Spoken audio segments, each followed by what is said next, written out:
Hunter x Hunter is the best anime I have ever seen. It is nearly perfect in every aspect, from animation, to music, to writing and dialogue, to performance from the voice actors. Practically in every sense of the word, it is as near a perfect as any anime can be. Hunter does absolutely everything right, and it is one of those rare cases in anime where lightning in a bottle has struck. It is the first anime that made me shed buckets of tears during the final moments of the Chimera Ant arc. It made me tense up with anticipation and excitement when we saw how badass Kurapika can be when pushed to the edge in the Yorknew city arc. But what I find so great about Hunter x Hunter is how expansive and diverse every arc is, and how much its tone manages to evolve and adapt to fit the story it's trying to tell. I'll be honest, when I first heard of Hunter x Hunter, I wasn't interested in watching it because of this poster. I mean, look at it. It looks like a cartoon show for kids. But that's what's so great about this show, is how deceptive it can be, especially from the very beginning of the show. It almost feels too happy and upbeat at first, but as soon as we get comfortable with how this show operates, boom, this guy gets introduced.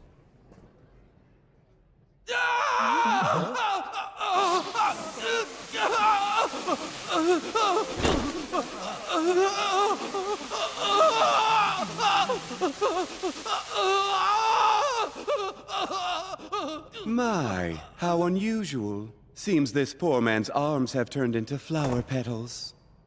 Now you see them, now you don't. You should be more careful. And do apologize if you bump into someone. Just perfect. The psychopath is back again. Hisoka's introduction to Hunter x Hunter not only introduces a character that will test Gon not only physically but mentally, but is the first character that shatters this illusion about this idea of the wonders of being a hunter, and is the first sign of the looming danger that becoming a hunter truly is, which in turn makes Hisoka the perfect foil to Gon. Hisoka is also the first antagonistic figure we see in this anime, which is a perfect setup to the Phantom Troupe, a famous gang of thieves who has made an enemy of Kurapika, a boy who has had his entire clan decimated by the troupe years before the event of Hunter x Hunter takes place in, and has vowed to take revenge on the troupe, vowing them to kill them all. Now, if this does sound familiar, then you most probably love Naruto because Sasuke is practically inspired by Kurapika, down to their special eye ability that they both inherited from their family lineage. I'm not going to go into detail about their differences or similarities between the two, nor am I going to say which is better. Y'all can decide that for yourselves in the comments, but I will say that I felt that the way Togashi handles Kurapika's hatred towards the troupe was handled more elegantly than Sasuke's. That is more so because Kurapika's story isn't done yet in the manga in comparison, and I can't really make a fair judgment on it since there's really so little to go on with that. Yorknew City is an arc which I would consider one of the high points of Hunter x Hunter. You see, up until this point we did manage to get great fights and dangerous figures shown, however it's not up until this arc where shit really hits the fan. The tone drastically changes and is where one of the best aspects of this show shines, just how adaptive each storyline can get from arc to arc. I already brought up how upbeat the show is at the beginning, however, when we get to Kurapika's perspective and see how the Phantom Troupe operates, it almost feels like we're watching a completely different show. They even sidelined Gon and Killua for a bit, as the story doesn't necessitate them to be the primary figures of this arc to progress. This arc is Kurapika's story, and we see another side of Kurapika that we haven't seen before, a more dangerous and unpleasant version of him, which makes sense for what this story is trying to tell, but it is still haunting to see. It mimics real life in a way, since life is full of different tones and emotions, and just because one character is presented one way does not mean they can act or behave any differently, especially when traumatic event happens to them. I also have to talk about the wizards over there at Madhouse for how effectively and more impressively, efficiently they were in bringing this anime to life and doing so in a weekly format. I've already discussed previously in a video about my stance on the weekly anime format and just how outdated it is in comparison to the seasonal animes, and just how vastly superior it is on every level, which is what makes Madhouse and their work here so impressive, since for 148 episodes they managed to make each one at the very worst well done, and at the very best an absolute visual treat for the eyes. What I appreciate is that even when one episode is notably more impressive from an animation standpoint, the studio makes sure that the art style stays constant and similar to other episodes. You see this in even some of the most popular animes. There's always episodes that look like movies, and we can easily tell which episodes were made with more time and a higher budget than how they usually are, but Hunter tries to make every episode about as high quality as they can. For example, take Naruto episode 30, where Sasuke and Orochimaru have their first ever fight. Look at how gorgeous the art and animation looks here. It's obvious that more money and time was spent on making this episode look as perfect as possible to sell the fight to us, the viewers, which unfortunately makes the very next episode look terrible in comparison. Now, I'm not saying that they should make every episode look like Naruto episode 30. I get it's impossible, and I also applaud the time the animators took to make the episode look as good as they possibly can. However, I bring this up to showcase that Hunter x Hunter manages to have both.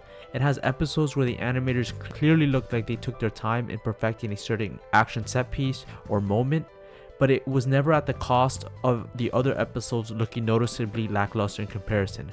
That's my point here. What is a great anime without great music? Let's face it, great music can make or break any piece of media, and anime is no exception. Hunter x Hunter soundtrack at the beginning of the show sounds like you're going on an adventure and has more of an upbeat tone accompanying it, which fits the tone of the show up until that point, since we're following this world from the perspective of a 12-year-old boy. However, as the show slowly moves from Gon and we get to more serious tones, the music evolves. For example, Yorknew City adds much more dramatic cues and dark tones to match the sinister characters and the more dire situations we get introduced to later on. From Yorknew to Greed Island, the soundtrack makes sure to add music that fits the very nature their arcs takes place in, and that fits the tone that we're going for. From the music starting out as a wonderful sense of adventure to get lost in,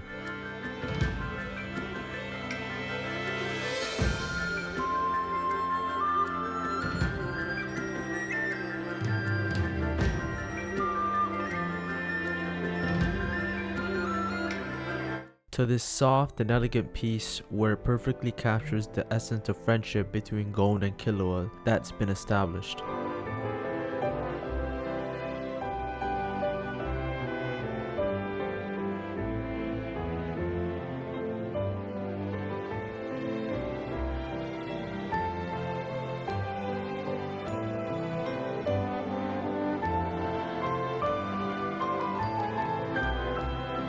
To then get a sense of Kurapika's mind when fogged with the killer mindset and revenge.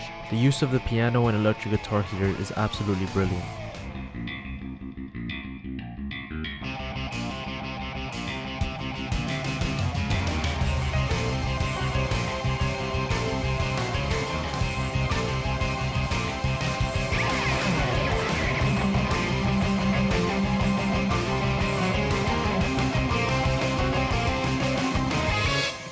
All this culminates heavily when we get to the Chimera Ant arc, and the music transforms from the wonderful joy and sense of adventure that we got introduced to at the start of Hunter x Hunter, to music that, just like Gon himself, grows up and realizes how cruel this world can be, showing that the life of a hunter isn't all sunshine and rainbows, but dangerous and unfair with how quickly life can be taken away. Another thing I like to note is that there's barely any filler. This anime, luckily for us, has barely any, if none at all. Maybe it has one, but out of the 148 episodes, that is more than good enough for me. I mean, I got lucky and had my first watch of this show take place in 2019, years after the show has ended. So I got the privilege to binge watch this entire show all to myself without having to wait weeks on end for the story to get going.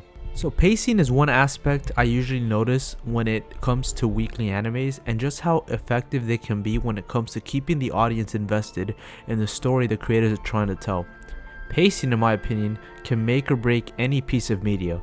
Dragon Ball Z is infamous for having battles take place over so many episodes, and Naruto is notorious, especially for part 1, for the amount of flashbacks it can have to pad the time over any specific episode. Hunter x Hunter manages to show how great pacing can elevate the enjoyability of a story by not having our time be wasted on information we either already know or information that isn't necessary for the scene to work. One anime that handles pacing absolutely poorly, more so than any other, has to be One Piece. One of my favorite stories in anime, nearly ruined during the Fishman Island arc, where I kid you not, was so slow paced that I needed to stop watching and take breaks because of how badly it was being adapted. Half a chapter per episode, and I questioned how regular viewers were able to continue watching it when it was releasing at the time. Same goes especially for the Dressrosa arc, which in some cases was worse when it came to pacing. Luckily, the story itself was great enough that it managed to keep me invested, but any other anime would have been axed immediately. I'm often surprised by how much of the story we go through in Hunter x Hunter, since I got so used to the pacing of the early 2000s anime that it becomes a welcome surprise for me as the viewer to see an anime get to the point instead of making me wait for the conclusion of a certain plot element or a fight scene take place. Speaking of which, I haven't even got to mention the fight scenes. Holy shit, the fight scenes here are so good. Kurapika versus Uvogen. I mean, the kid brought a shovel to an end fight. He knew he was walking away with the win. When I first saw this fight, I genuinely thought Kurapika was done for. During this entire arc, we saw how powerful and malicious Uvogen can be and how easily he can rip through high profile people. Meanwhile, when it came to Kurapika, we saw how good he can be to low-life criminals, but never seen him fight anyone as threatening as Uvogen before. So to see just how one-sided this fight was in Kurapika's favor only shows how much of a master planner and fighter he is, as well as a great strategist. He knew exactly how to counter Uvogen's strength and behavior just by examining him in prior episodes, which not only makes this fight so well done from an animation standpoint, but a writing one as well. Gon vs Hisoka was a fight we were all expecting from the introduction of Hisoka. They were building this fight literally as their fight takes place in a fighting tournament. The first 30 seconds of the fight was pure cinema. Top tier animation, great choreography, and so on. And of course, Meruem vs Netero is literally everything great about this anime culminated in an exchange of hands being thrown. Great dialogue, intense pace and tension, great animation, and even better writing. All these fights were so well done, and the outcomes for each made complete sense and didn't detract from showing how the NEM power system here works. Also, notice how I didn't even mention Gon vs Pito, since let's be honest, for anyone that has seen the show already knows, this was not a fight, but it was animal abuse. Now, we all know that the story of Hunter x Hunter technically isn't finished. The anime luckily does end in a way that nicely ties the bow on all character arcs, and even if the manga is still ongoing, it isn't like the anime ends in a cliffhanger to where you're left blue-balled by the abrupt stop that the show decided to end on. That being said, it is a shame that Togashi still isn't able to finish his story because of his condition, and I'm all for him taking his time since health is more important here. But I am glad that Hunter x Hunter, at least as an anime, manages to tell a complete story while also leaving it in a way that emphasizes its biggest strength, the world building. For all the praises I have been giving Hunter x Hunter, and there's a lot of them, the world is what makes this anime so special to me. One Piece has the advantage of being one of the longest running mangas ever made, but Hunter x Hunter manages to nearly match that level of intrigue and wonder its world brings with a third of its length. And that's a testament to the great writing Togashi gives each character and location. I just hope that he gets the chance to finish Hunter x Hunter, since the manga is delving more into the world and especially the Dark Continent, which, if you guys don't know, is a mysterious and dangerous land that is the source of the Chimera Ants. The Dark Continent is first introduced in the 13th Chairman election arc, which is the final arc of the anime. It is said to be a land that resides outside the known world, meaning that in terms of world building and story potential, the world of Hunter x Hunter is essentially limitless. The manga is also introducing new characters, fights, and abilities that expands the lore even further. The manga is currently still ongoing, however due to Togashi's health conditions, the story has been moving at a snail's pace to move forward, which is unfortunate but understandable. There have been some animes that I would argue have higher highs. For example, One Piece's Summit War Saga, from the Sabori arc to the end of part 1, I would argue is the best set of episodes I have ever seen in any anime period. Or Monster, having some of the best written characters and antagonists in the media period, let alone anime. However, Hunter x Hunter is the best anime because it is so consistently great throughout the duration of its run. No arc feels like a slog, and it only enhances the world and characters that embodies the show. Not to mention, Hunter x Hunter does have its high points, like the Yorknew City arc, and especially the Chimera Ant arc. It makes it some of the best storytelling I've ever seen in any anime. So yeah, Hunter x Hunter is what I would consider the best anime ever created. A lightning in a bottle, if I have ever seen one, of a nearly perfect adaptation of a great story being made by a studio who was at their height of their prime, animated by some of the best in the business, with a nearly perfect production schedule to match the weekly format that has never hindered the product not once. But enough about me. What is your favorite anime, and which would you consider the best you have ever seen? Let me know in the comments down below, and please make sure to like and subscribe for more videos. Thank you guys for watching.